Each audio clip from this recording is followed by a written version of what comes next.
हाय दोस्तों, स्वागत है आप सभी का कैरियर जोन के इस यूट्यूब चैनल पे। दोस्तों, हम आज के सेशन में बात करेंगे हमारा जो सीरीज चल रहा है टारगेट एसएससी जीडी एग्जाम 2022 को लेके। टारगेट कर रहे हम कितना 40 आउट ऑफ 40 मार्क्स का। क्वेश्चन में बात करें तो 20 आउट ऑफ 20। दोस्तों, इस सीरीज का हमारा ये 8वां एपिसोड है, यानी 8वीं क्लास है। इससे पहले हम 7 क्लासेस ऑलरेडी कर चुके हैं, जिसका दोस्तों मैंने आपको प्लेलिस्ट भी बना दिया है, आप वहाँ से भी देख सकते हैं अगर नहीं देखे हैं तो। इसमें दोस्तों हम क्या करने वाले हैं, बेसिकली जीके के जितने भी इंपॉर्टेंट क्वेश्चन होंगे आपके एसएससी जीडी के एग्जाम के पॉइंट ऑफ व्यू से, उसको हम डिस्कस करेंगे। साथ ही आपके ये साइंस भी कराएंगे और आपको करंट अफेयर भी कराएंगे। दोस्तों, करंट अफेयर की अगर बात करें तो करंट अफेयर मैं डेली देता हूं आपको अपने इंस्टाग्राम पेज पे, जहां पे ऑलरेडी 2,27,000 स्टूडेंट जो हमें फॉलो करते हैं, और आप भी शायद फॉलो कर रहे होंगे। अगर नहीं किया है तो जाके आप फॉलो कर सकते हैं, जहाँ पे अर्ली मॉर्निंग आपको करंट अफेयर का पोस्ट मिल जाएगा, जिसमें हम डेली 10 इंपॉर्टेंट क्वेश्चन देते हैं। साथ ही दूसरा जो जीके क्वेश्चन होता है और ट्रिक्स होता है वो भी प्रोवाइड कराते हैं। तो आप हमें इंस्टाग्राम पर भी फॉलो कर सकते हैं, और पीडीएफ वगैरह के लिए दोस्तों हमारे टेलीग्राम चैनल से जुड़ सकते हैं, जिसका लिंक आपको डिस्क्रिप्शन में दे दिया जाएगा, आप वहाँ से जुड़ सकते हैं। तो आज का हमारा सेशन है ये डे नंबर 8, और ये जो दोस्तों क्लास है डेली रात को 9 बजे होती है। इसी यूट्यूब चैनल पर होती है, कैरियर जोन पे। ये अपने YouTube चैनल है और इंस्टाग्राम पेज का नाम है current affair zone.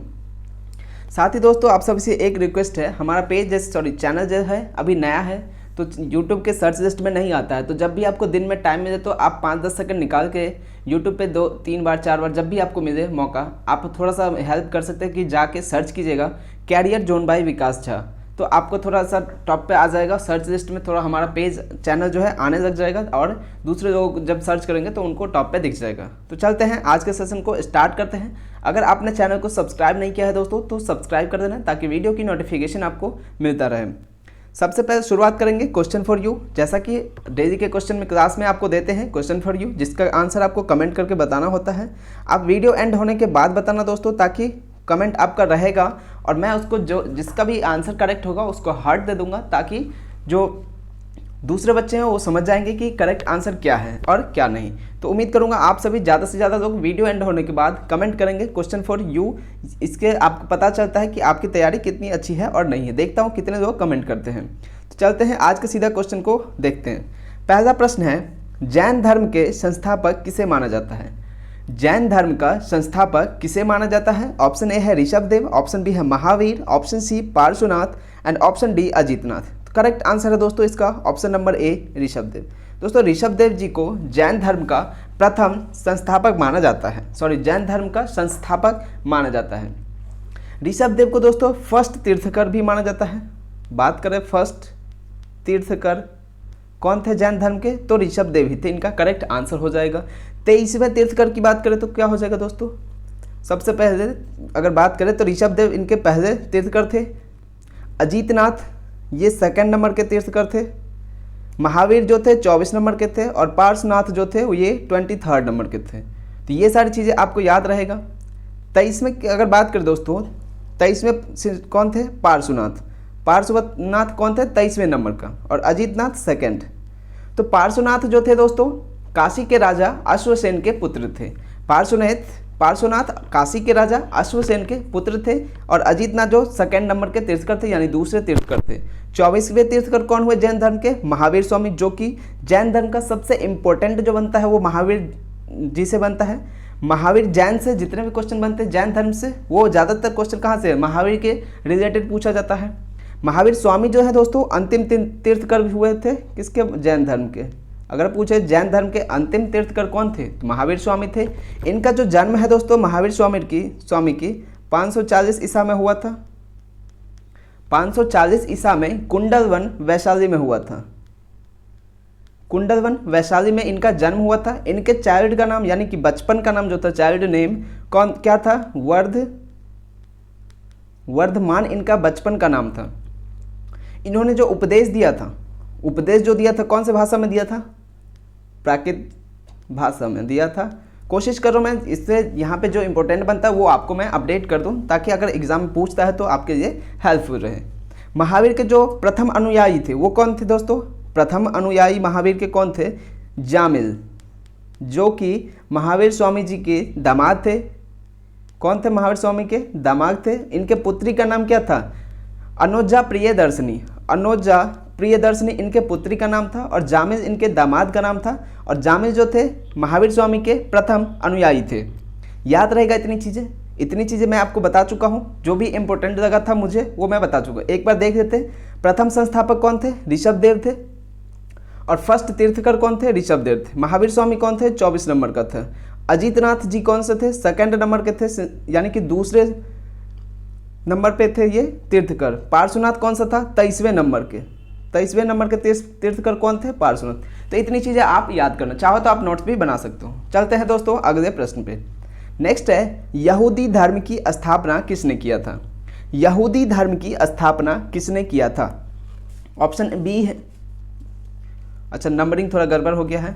Isa Masih, जरथुस्ट, Mohammad साहब और मूसा। तो यहूदी धर्म की जो स्थापना की थी दोस्तों, ऑप्शन डी यानी कि मूसा इसका करेक्ट आंसर हो जाएगा। मूसा जो है दोस्तों यहूदी धर्म की स्थापना किया था। वही बात कर लेते हैं कुछ और धर्म की स्थापना, जैसे कि बौद्ध धर्म की स्थापना किसने की थी? बौद्ध धर्म की स्थापना गौतम बुद्ध ने की थी। इनके बचपन का नाम क्या था? सिद्धार्थ इनके बचपन का नाम था। अभी हमने पढ़ा जैन धर्म के संस्थापक कौन थे? ऋषभदेव थे। वैष्णव धर्म पढ़ा होगा, कई बार आता है वैष्णव धर्म के प्रवर्तक कौन थे? कृष्ण को वैष्णव धर्म का प्रवर्तक माना जाता है। और इनका जो कृष्ण का सर्वप्रथम उल्लेख कहाँ पे किया गया था? छांदोग्य उपनिषद में कृष्ण का सर्वप्रथम जो उपयोग है वो किया गया था, उल्लेख किया गया था। प्रारंभिक जानकारी कहाँ से मिलती है वैष्णव धर्म का? तो इसका करेक्ट आंसर होगा उपनिषद से। उपनिषदों से ही दोस्तों क्या है, किसका? वैष्णव धर्म का प्रारंभिक जानकारी प्राप्त होती है। अगर बात करें ईसाई धर्म के संस्थापक कौन थे? ईसा मसीह ईसाई धर्म के संस्थापक थे। इनका जो प्रथम ग्रंथ है वो क्या है? बाइबिल है ईसाई धर्म का। बाइबिल इसका ईसाई धर्म का प्रथम ग्रंथ है। इसका जो सबसे फेमस चिन्ह है वो क्या था? रेड क्रॉस था। रेड क्रॉस है इसका। रेड क्रॉस इसका प्रसिद्ध चिन्ह है, फेमस चिन्ह। ठीक है, इतनी चीज़ें आपको याद रखनी है इस चीज़ से। तो जो इंपॉर्टेंट चीज़ें थी वो मैंने आपको बता दिया है। उम्मीद करता हूँ आपको समझ आया होगा। बात करते हैं अब हम अगला प्रश्न पे चलते हैं। अगला प्रश्न है दोस्तों कि संपूर्ण क्रांति का नारा किसने दिया था?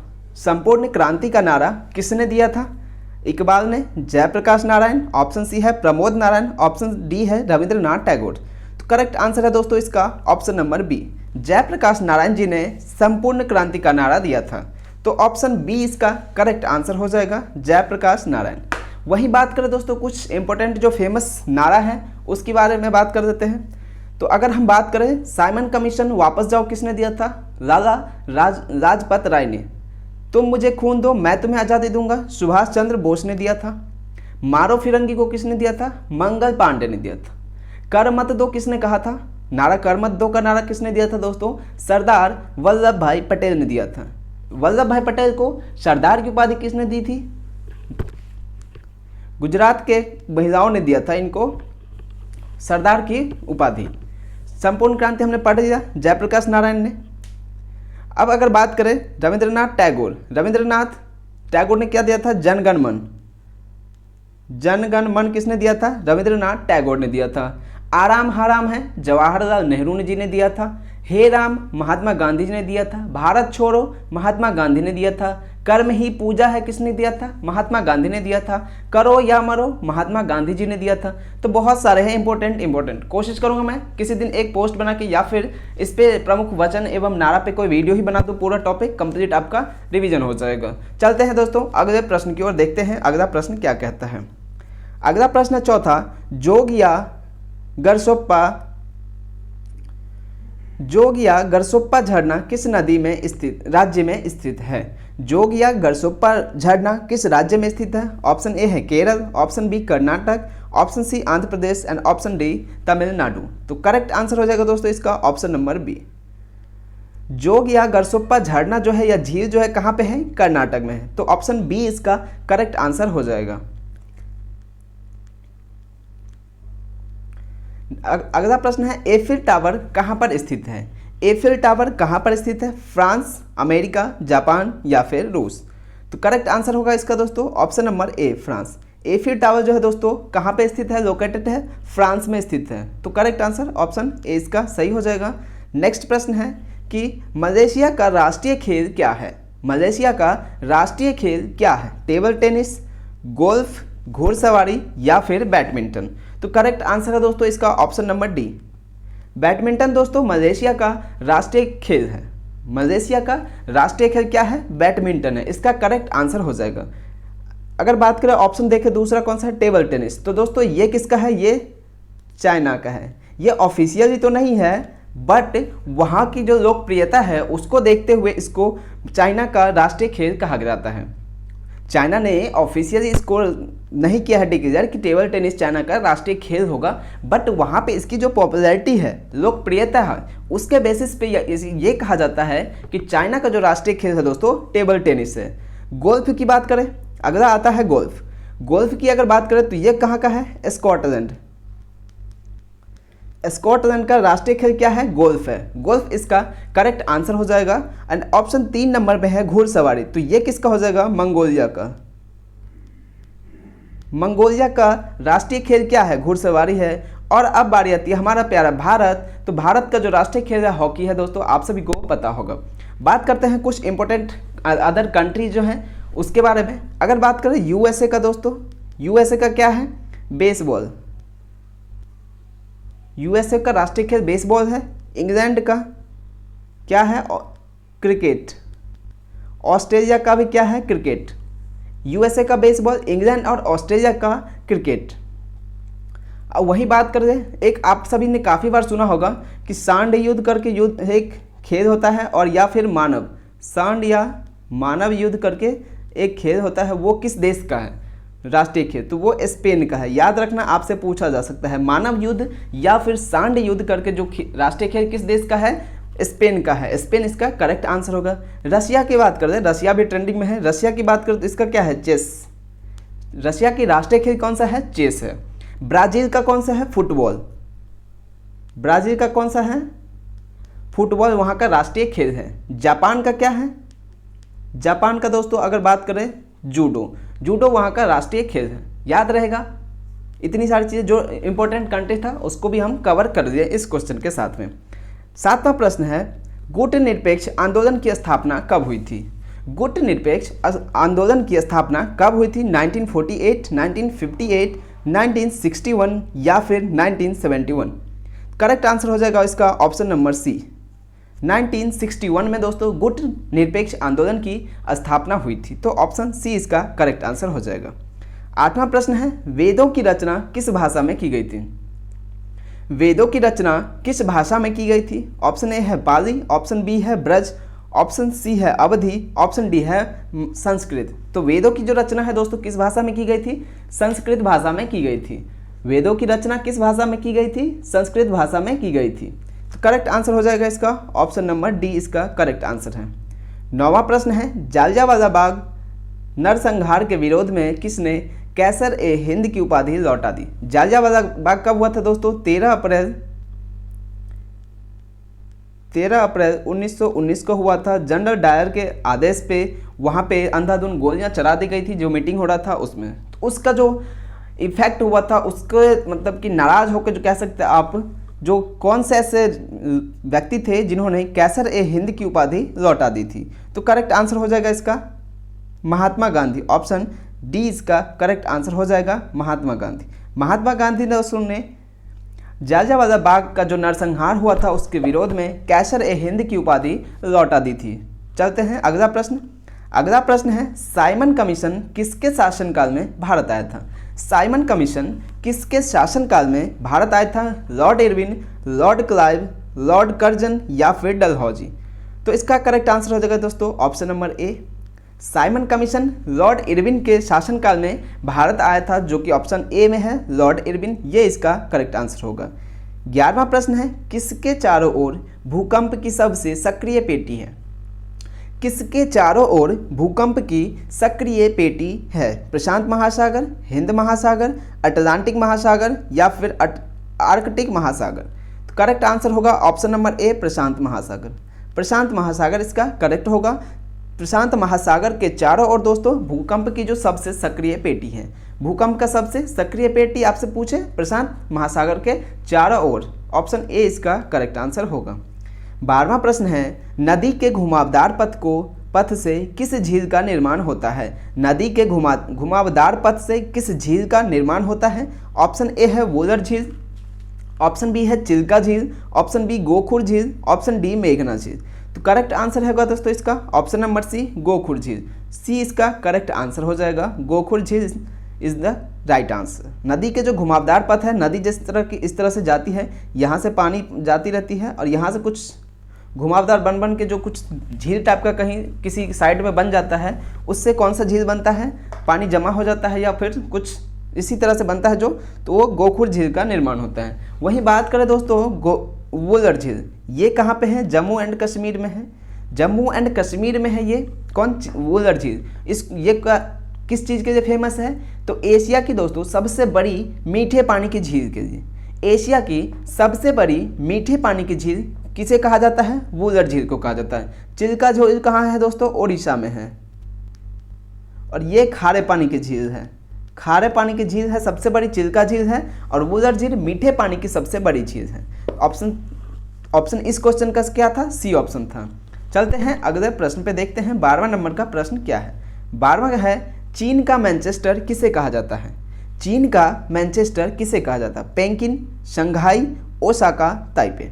करेक्ट आंसर होगा इसका option number B, Shanghai. Shanghai को दोस्तों चीन का मैनचेस्टर कहा जाता है। भारत का मैनचेस्टर किसे कहा जाता है? अहमदाबाद को कहा जाता है। भारत का मैनचेस्टर अहमदाबाद को कहा जाता है। फ्लावर वैली किसे कहा जाता है इंडिया में? फ्लावर वैली, फ्लावर उत्तराखंड को कहा जाता है फ्लावर वैली। फ्लावर वैली के रूप से कौन सा फेमस है? उत्तराखंड। नेक्स्ट है कि मानचित्र में नदी को किस रंग से दिखाया जाता है? मानचित्र में नदी को किस रंग से दिखाया जाता है? पीला, हरा, काला या फिर नीला। तो करेक्ट आंसर होगा इसका ऑप्शन नंबर डी, नीला। मानचित्र में दोस्तों नदी को किस रंग से दिखाया जाता है? नीला। आप सभी ने देखा होगा मानचित्र में कहीं पे ब्लू कलर का होता है, बहुत जगह देखा होगा आपने, तो वो क्या होता है? नदी। नदी को इस रूप से ब्लू कलर से दिखाया जाता है। तो इसका सही आंसर हो जाएगा ऑप्शन नंबर डी। 15वां प्रश्न है, डोलेराइट किस प्रकार का चट्टान है? डोलेराइट किस प्रकार का चट्टान है? आग्नेय चट्टान, अवसादी चट्टान, कायांतरित चट्टान या फिर अपभ्रंश चट्टान। करेक्ट आंसर है इसका ऑप्शन नंबर ए। सही जवाब है ऑप्शन नंबर ए, आग्नेय चट्टान। डोलेराइट आग्नेय चट्टान है, तो ऑप्शन ए इसका राइट आंसर होगा। 16 नंबर का प्रश्न है, पित्त का उत्सर्जन किसके द्वारा होता है? पित्त का उत्सर्जन किसके द्वारा होता है? यकृत, अग्नाशय, बड़ी आंत, छोटी आंत। तो इसका करेक्ट आंसर हो जाएगा ऑप्शन नंबर ए, यकृत। पित्त का जो उत्सर्जन होता है दोस्तों कहाँ से होता है? हम यकृत से होता है। तो ऑप्शन ए इसका राइट आंसर है। दोस्तों अगर वीडियो आपको अच्छी लग रही होगी, हेल्पफुल लग रहा होगा, कुछ सीखने को मिल रहा है, तो वीडियो को लाइक कीजिएगा, अपने दोस्तों से शेयर भी कीजिएगा। नेक्स्ट है फिर 17वां कि धारवाड़ का पठार किस राज्य में है? धारवाड़ का पठार किस राज्य में है? केरल में है, छत्तीसगढ़ में है, कर्नाटक में है या फिर झारखंड में है? तो धारवाड़ का पठार जो है दोस्तों कहाँ पे है? कर्नाटक में है। ऑप्शन सी इसका करेक्ट आंसर हो जाएगा। कर्नाटक में कौन सा पठार है? धारवाड़ का पठार है। कर्नाटक में दोस्तों कौन सा एक नेशनल पार्क है? बांदीपुर। बांदीपुर नेशनल पार्क कहाँ पे है? कर्नाटक में है। याद रहेगा ये चीज़ें। चलते हैं 18वें प्रश्न में। 18वां प्रश्न कहता है, पानी का अनुभार कितना है? पानी का अनुभार कितना होता है? 12 AMU, 15 AMU, 18 AMU या फिर 21 AMU। करेक्ट आंसर होगा दोस्तों इसका 18 AMU। पानी का जो अनुभार है वो क्या होता है? 18 AMU होता है। ऑप्शन सी इसका करेक्ट आंसर। देखो पानी को हम किससे रिप्रेजेंट करते हैं? H2O से। ऑक्सीजन का अगर प्लेस वैल्यू की बात करें तो इसका जो अनुभार होता है कितना होता है? 16 होता है। हाइड्रोजन का कितना होता है? 1 होता है। लेकिन यहाँ पे 2 हाइड्रोजन है, H2 है, यानी कि हाइड्रोजन के 2 है, H और H 2 हैं, यानी कि एक इसका, तो यहाँ पे कितना हो जाएगा? ये 2 हो जाएगा और 16 इसका जुड़ जाएगा, तो कितना हो जाएगा? ये टोटल 18 हो जाएगा। तो यही इसका अनुभार होगा। इसी तरह से हम दूसरा भी निकाल सकते हैं। उसका जो अनुभार का जो होता है अनुभार, उसके जो एटॉमिक नंबर होता है उससे हम निकाल सकते हैं। ऑक्सीजन का एटॉमिक नंबर 16 होता है, हाइड्रोजन का 1 होता है। तो हाइड्रोजन के 2 अणु हैं, यहाँ पे 2 हाइड्रोजन है, इसलिए हमने 1 + 1 ऐड किया है, यानी कि हाइड्रोजन के 2 प्लस में 16 किसका, ऑक्सीजन का, दोनों को जोड़ के कितना होगा, 18 हो जाएगा, जो कि पानी का अनुभार होगा। और अनुभार को नापने का यूनिट है क्या, AMU। याद रहेगा क्या, AMU अनुभार नापने का यूनिट है। तो ऑप्शन सी इसका करेक्ट आंसर हो जाएगा। 19 प्रश्न है, सबसे बड़ा इलेक्ट्रोनेगेटिव तत्व कौन है। सबसे बड़ा इलेक्ट्रोनेगेटिव तत्व कौन सा है। करेक्ट आंसर होगा इसका क्या, option number A, fluorine. Fluorine दोस्तों सबसे ज़्यादा इलेक्ट्रोनेगेटिव तत्व है। सबसे ज़्यादा अट्रैक्ट कौन सा, नेगेटिविटी किस में होती है, फ्लोरीन में होती है। तो इसका करेक्ट आंसर ऑप्शन ए हो जाएगा। अगला प्रश्न है 20वें नंबर का, मोमबत्ती की लौ का बाहरी भाग किसकी मौजूदगी के कारण नीला दिखाई देता है। मोमबत्ती की लौ का, आप सभी ने देखा होगा, मोमबत्ती होता है जो कुछ इस तरह से जल रहा होता है, उसका बाहरी भाग जो आप सभी को ब्लू दिखाई देता होगा। आप सभी को हमेशा, हमें भी, मुझे भी, मतलब कि मोमबत्ती का जो बाहरी भाग होता है लौ का, उसका बाहरी भाग किस तरह का दिखता है, ब्लू कलर का दिखता है। तो वो किसके कारण दिखाई देता है, यही आपसे पूछना चाह रहा है। ऑक्सीजन की वजह से, नाइट्रोजन की वजह से, कार्बन डाइऑक्साइड की वजह से, या फिर हीलियम की वजह से। तो इसका करेक्ट आंसर क्या हो जाएगा, ऑप्शन बी इसका करेक्ट आंसर हो जाएगा, नाइट्रोजन की वजह से।